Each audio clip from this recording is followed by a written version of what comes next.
Alors, moi, c'est Jennifer Janine. J'aime à dire Janine parce que c'est le nom que ma mère m'a donné, mais dans le métier, dans le milieu, on m'appelle Jennifer. Mon parcours a commencé, c'était juste après que j'ai décroché mon...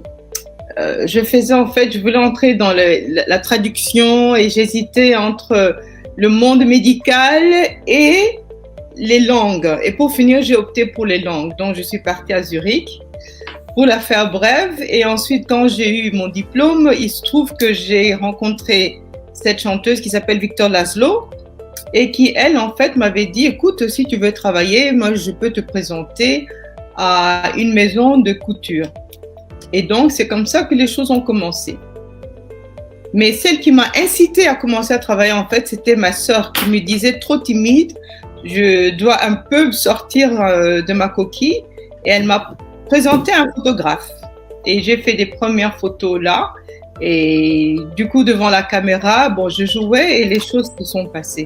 Ensuite, après, j'étais en agence.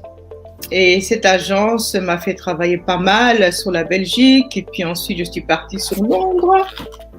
Et à Londres, évidemment, j'ai continué comme mannequin. Et ça a débouché sur à travailler aussi dans beaucoup de showrooms où on m'a proposé de travailler comme représentante commerciale, donc agent commercial, non?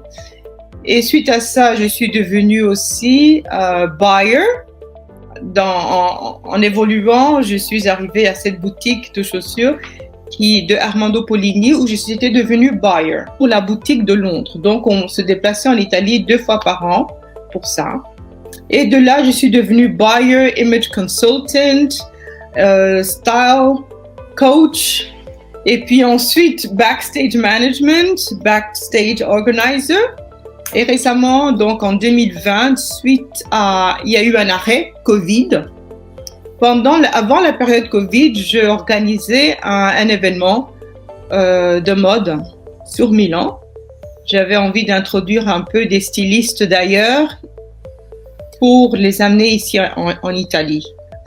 Parce que beaucoup de stylistes africains, et d'ailleurs, de toutes les façons, avaient envie de venir se montrer un peu défiler, montrer leur collection sur Milan.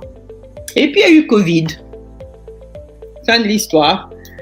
Pendant Covid, je me suis attelée à entrer dans une formation pour améliorer, en fait, tout ce que j'avais déjà fait, accumulé au cours des années. Et j'ai fait un certificat à l'université de Bocconi de Luxury et Fashion Management, Luxury Brands, donc spécialisé dans tout ce qui est luxe.